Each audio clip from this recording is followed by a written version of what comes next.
Black magic किया हुआ था। अच्छा। इसको बर्बाद करने के लिए। ब्लैक मैजिक का मतलब क्या होता है सर, कि ब्लैक मैजिक जब करवाते हैं ना, चढ़ता बहुत जल्दी है। अच्छा। हाँ, उतरने में टाइम लेता है। मेरी दुकान नहीं चल रही है और सामने वाले की फुल चल रही है, जबकि हम दोनों का सेम दुकान है। जी सर, तो सबसे पहले आप मेरी ऑडियंस को ये बताइए कि काला जादू है क्या? काला जादू ऐसे देख लो सर, तांत्रिक प्रयोग बोल सकते हैं जिसे काला जादू। अच्छा। किसी को, जैसे कोई ऊपर आदमी उठा हुआ है उसको नीचे गिराने के लिए, या किसी का सर्वनाश करने के लिए, ये कराने वाले के ऊपर डिपेंड करता है। जब उसको कराने की वो दिमाग में होता है ना कि इसको कराना है, तो वो ये नहीं सोचता ये गलत है या सही है। अच्छा। बस वो यही सोचेगा कि हाँ मेरे को करना है। अच्छा। और इसको बर्बाद करना है। तो मतलब किस तरह से वो बर्बाद करता है, मेरा जानने का मतलब ये है। देखो सर, बर्बाद ऐसे कैसे, जैसे मेरे पास कई केसेस आते हैं। हाँ। तो फैमिली में भी कई जैसे जलन ईर्ष्या वाले हैं। हाँ। अभी हाल ही में मेरे पास एक बेंगलोर का केस चल रहा है। अच्छा। उसमें क्या हुआ कि एक लेडीज थी, उसके हस्बैंड और उसके देवर, मतलब दो भाई थे। ठीक है, तो उसके हस्बैंड क्या बहुत अच्छा पैसा कमाते थे, बाहर थे।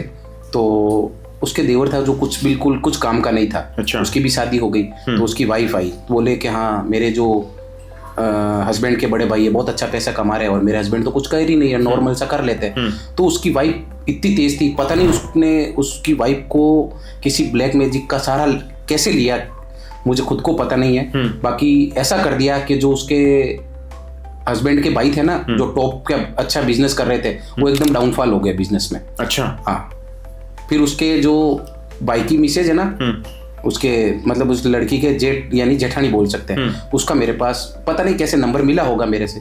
तो उसने मेरे को कॉल किया कि गुरुजी ऐसे ऐसी बात है। तो मैंने एक ही बात कही, आप मेरे को फोटो डिटेल वगैरह नाम भेज दीजिए, मैं डिटेल चेक करके बता देता हूँ। तो मैंने देखा वास्तव में उसके ऊपर बहुत हाईली ब्लैक मैजिक किया हुआ था। अच्छा। इसको बर्बाद करने के लिए। अच्छा। हाँ, बाहर की अपन बात, बाहर के तो लोग करते ही हैं, घर घर की ही बात हो गई है कि घर में आज का दौर ऐसा चल रहा है सर कि अपन किसी के ऊपर विश्वास नहीं कर सकते। ईर्ष्या, मतलब ईर्ष्या जलन ज्यादा हो गई। उसका भाई सही था, छोटा वाला भाई, उसके भाई ने नहीं कराया, उसकी भाई की छोटे वाली भाई की वाइफ ने करवाया कि मेरा हस्बैंड बिल्कुल नहीं कर रहा है और मेरे जो जेठ है वो इतना नाम कमा रहे हैं, तो आप क्यों नहीं कर रहे हो ऐसा। तो इस वजह से उसने फिर धीरे धीरे प्रोसेस चला, कम से कम मेरे पास उसका 7-8 महीने काम चला, तब जाके पूरा अंडर कंट्रोल में आ।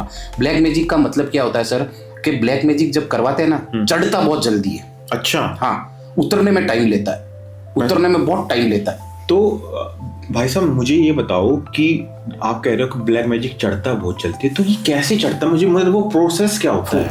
इसके फोटो से वगैरह से होता है। तो फोटो से आप मोहित होते हो क्या? मोहित नहीं, पूरा कैसे करना, क्या नहीं करना, कैसे ब्लैक मैजिक करना, किसी को बराबर इंटेंशन करना। देखो सर, ब्लैक मैजिक बहुत तरीके के होते हैं। जैसे कई बार मेरे पास कॉल आते हैं कि जैसे एक मार्केट में जैसे एक तरह की 10-15 दुकानें, जैसे फॉर एग्जांपल, तो बोल रहा है मेरी दुकान नहीं चल रही और सामने वाले की फुल चल रही है, जबकि हम दोनों का सेम दुकान है। तो वो बोलते हैं, फिर मैं उनको चेक करता हूँ कि यार तेरे ऊपर कुछ किया है, तेरे को तेरे रूम के अंदर कुछ ऐसा कभी जला हुआ नींबू वगैरह मिला, कुछ काला कपड़ा वगैरह के। हाँ पंडित जी, कई बार मैं सुबह आके दुकान की सफाई करता हूँ तो गेट के बाहर मुझे ऐसे राई के दाने बिखरे हुए हैं और नींबू पड़ा है, नींबू काले कपड़े के अंदर बंधा हुआ, काले धागे से बंधा हुआ मिलता है। तो मैंने कहा 100% ब्लैक मैजिक किया हुआ है तेरे को डाउनफॉल करने के लिए। तो ये ऐसी चीजें होती है जलन ईर्ष्या की वजह से। अच्छा। ये ब्लैक मैजिक एक तो किसी को डाउनफॉल करने के लिए भी होता है, किसी को नीचा दिखाने के लिए भी होता है, किसी को बर्बाद करने के लिए भी होता है। ये आजकल नॉर्मल हो गया।